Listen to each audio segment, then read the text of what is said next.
Hey guys, welcome to Silver Linings Playbook. I'm Scott Silva. We're talking Monday Night Football. We're talking Jets. We're talking Dolphins. Let's go.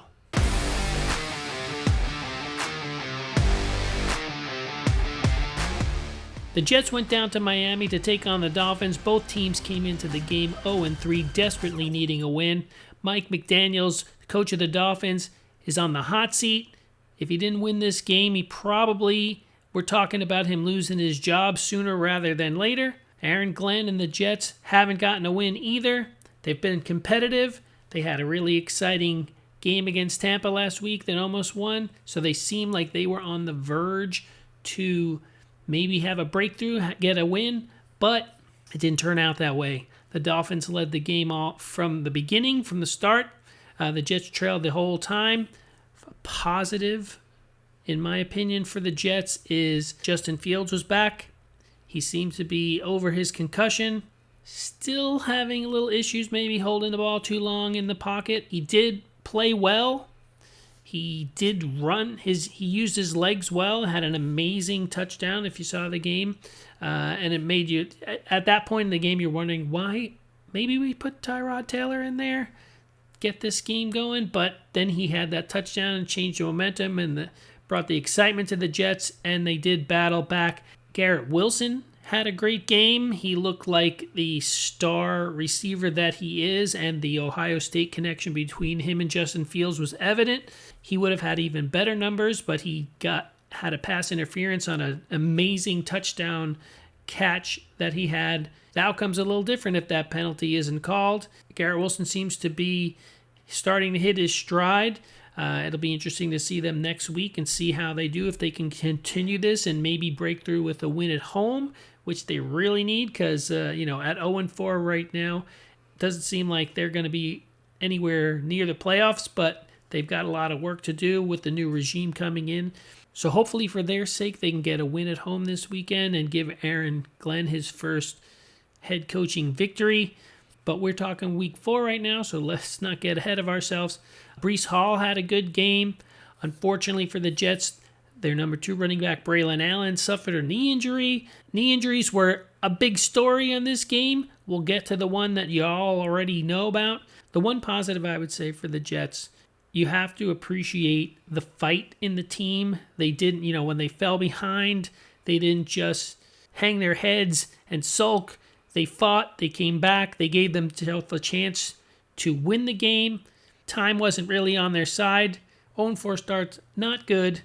The Dolphins, on the other hand, Mike McDaniel, squarely on the hot seat. His job is absolutely on the line this season. His press conferences the first 3 weeks seem confusing. He looks confused. His answers to questions in his press conferences just make you wonder if even he has the heart to stay in this and keep coaching this team. But something changed on Monday night. They changed the way they have been playing offense. They got out of the shotgun and started doing a little more. HN, the running back, had a big game. I think going forward for the Dolphins, that's something they're going to have to do. Darren Waller, the tight end, played his first game. For a fantasy perspective, he got you some good points because he had 2 touchdowns. Didn't have a lot of yards, but they're going to need him going forward. As by now we all know, Tyreek Hill suffered a horrendous knee injury. I wasn't watching the game at the moment. I was looking away at something. I missed it, and I heard, and I looked up. I wound the game back 30 seconds to see the play, to see what happened, and oh gosh, I really wish I didn't. My heart goes out to Tyreek, and hopefully he has a speedy recovery. That has to be the most horrendous injury I've seen on football since maybe way back when Lawrence Taylor broke Joe Theismann's leg on Monday Night Football. But this, to me, seemed way worse. Enough said. If you haven't seen it, go see it, or maybe don't see it, because it was tough to watch. It was tough to watch. But at the time of this video, he's already had surgery. He's absolutely out for the rest of this year, with hopes he can come back next year. I hope that's true. He's an exciting player, and that's going to be a big loss for them the rest of the way. But if there is a bright side, I mean, the silver lining, so to speak, is that the Dolphins were able to run the ball way better than they have thus far this year. Achane was a big weapon and will continue to be. Getting Darren Waller back, as I already said, is going to be big. As he showed in this game, he was huge in the end zone. If you're looking for a tight end for fantasy football, if he's check your waiver wires in your league and grab him. I actually did that today and got him as a backup for me for Brock Bowers, because Brock Bowers and his knee is kind of questionable, and I'll be weighing my options because the matchup for the Dolphins this upcoming week. You would think the momentum they gained in this game against the Jets, they should be able to carry it forward into week 5, and Darren Waller is going to be a big weapon. Without Tyreek Hill the rest of the way, Jalen Waddle is still there. After that, I'm not sure. There's going to be a lot of questions. We'll have to watch the game this week and see who steps up into that wide receiver 2 role for them. Mike McDaniel made some good changes this week with the offense. They seem to be less predictable than it had been in the first 3 weeks and a little more dynamic. And maybe they had to get a little more creative because Tyreek Hill got hurt and they had to do things a different way.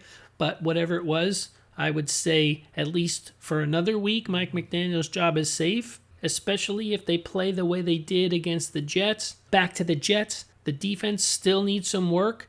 They did start to shut them down and they mounted their comeback, so that was a positive sign. They definitely need to keep that up. For offense, they need to get Breece Hall more involved. He had a good game, but I think he's a weapon they're not utilizing enough. And now with Braylon Allen out, we'll see. Maybe from a fantasy perspective, maybe Breece Hall gets some goal line carries and gets some touchdowns and doesn't get vultured by Braylon Allen. From a fantasy perspective, Justin Fields, Garrett Wilson, and Breece Hall are big options this week. For the Dolphins, you got to look for Tua to continue. He had a pretty solid game. Jalen Waddle's now going to get a lot more action, and Devin Achane is the weapon that he is. He seems to be recovering from his early season bumps and bruises. Fingers crossed for their sake going forward, he can keep it up. And don't forget Darren Waller. Tight ends are a premium in fantasy football, and he had 2 touchdowns in his first game of the season. He looked to be picking up right where he left off when he was back with the Raiders a couple years ago. So that's what I'll be looking forward this upcoming week when I'm watching the Dolphins. The Jets, I want to see more from Justin Fields. I want to see him not hold the ball so long and take on sacks, because he did get sacked and had a fumble. We got to cut those out. They definitely can't afford that at 0-4. And being at home this week in the Meadowlands, let's hope that the Jets can break through for their fans and for Aaron Glenn and get themselves a win. It was an exciting game. So unfortunate for Tyreek Hill and his injury. Thoughts and prayers to Tyreek for a speedy recovery. Dolphins fan, there's still hope. The Dolphins may be starting to figure it out. I'm looking forward to both of these teams' games next week. The Dolphins are playing the Panthers, which could be a winnable game. Both teams are 1-3. The Panthers seem to have a setback last week and are searching for answers. The Jets have a winnable game against the Cowboys. I've already spoken about the Cowboys and their defensive struggles. That's not going to change in 7 days.